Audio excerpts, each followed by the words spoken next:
जय माता जी की दोस्तों, स्वागत है आपका गाथाएं स्वाभिमान री में। भारतीय भूमि ने अब तक कई युद्ध देखे, लेकिन इस धरती पर एक युद्ध अपनी आन पान शान स्वाभिमान के लिए लड़ा गया।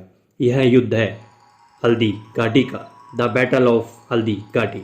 और यह युद्ध लड़ा गया माँ भारती के वीर सपूत राजपूताना के एकलिंग दीवान नीले घोड़े के अस्वार और वीर योद्धा मेवाड़ी सरदार महाराणा प्रताप के द्वारा। दोस्तों, इस युद्ध के बारे में बताने से पहले मैं आपको ले चलता हूँ 16वीं सदी के अंदर, जब पूरे भारत पर मुगलिय प्रभाव बढ़ रहा था और इसकी बागडोर अकबर के हाथ में थी। इसने देश के कई हिस्सों को अपने कब्जे में ले लिया था और जिन रियासतों को अपने हिस्से में नहीं कर पाया, उन्हें पाने के लिए वो बेताब था। और इनमें से एक मेवाड़ था, जिसे वो अपने अधीन नहीं कर पाया था। अकबर अपनी साम्राज्यवादी विस्तार नीति के तहत कुछ रियासतों के साथ वैवाहिक संबंध बनाकर, कुछ के साथ संधि कर कर और कुछ रियासतों के साथ युद्ध कर कर अपने में मिला लिया था। अकबर मेवाड़ को भी शांति संधि वार्ता से अपने साम्राज्य में मिलाना चाहता था, क्योंकि मेवाड़ का रणनीतिक रूप से अपना अलग महत्व था। दरअसल दिल्ली आगरा से गुजरात तक के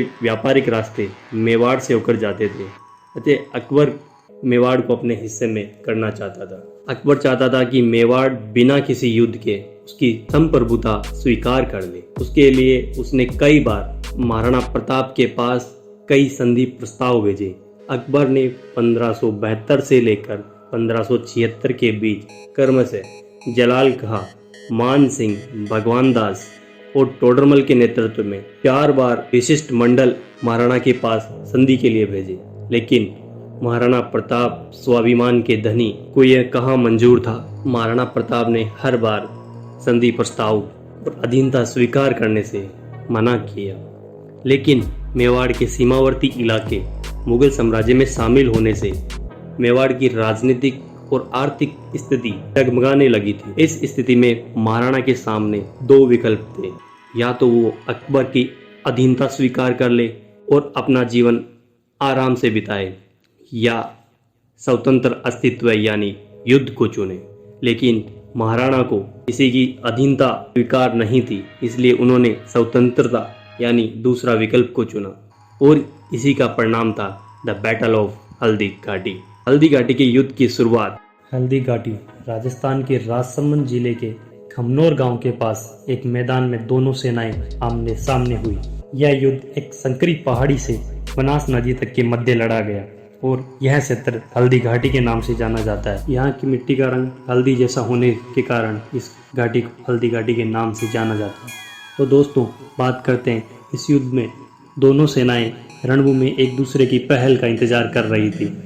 इस युद्ध में महाराणा प्रताप की ओर से भील समाज के धनुधर और घुड़सवार तथा इसमें महाराणा प्रताप के हरावल दस्ते का नेतृत्व कर रहे थे अफगान के हकीम खां सूरी।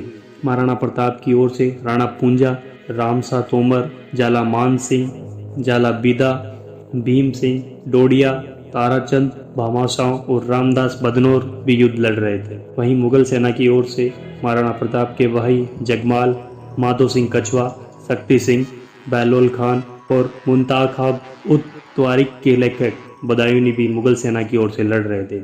इन सब का नेतृत्व कर रहे थे मान सिंह। मान सिंह महाराणा प्रताप की शक्तियों से काफी वाकिफ थे, तो उन्होंने युद्ध पहल करने से परहेज किया और महाराणा की ओर से युद्ध पहल का इंतजार किया। अपनी रणभूमि में शत्रु की सेना देख महाराणा प्रताप का खून खोलने लगा और उन्होंने शत्रु की सेना पर 18 जून की सूर्योदय में हल्दी घाटी में हर हर महादेव के घोष के साथ महाराणा प्रताप की सेना ने मुगल सेना पर धावा बोलना शुरू किया।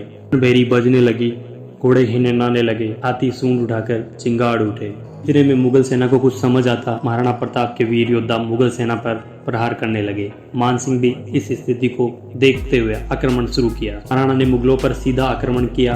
इस युद्ध में महाराणा प्रताप के चेतक घोड़े मान सिंह के हाथी के माथे पर पांव रखकर महाराणा प्रताप ने अपने भाले से मान सिंह पर प्रहार किया, लेकिन मान सिंह उसमें बच निकले। इसी बीच महाराणा प्रताप के घोड़े चेतक का एक पांव क्षतिग्रस्त हो गया, लेकिन फिर भी वह महाराणा प्रताप के साथ रणभूमि में डटा रहा।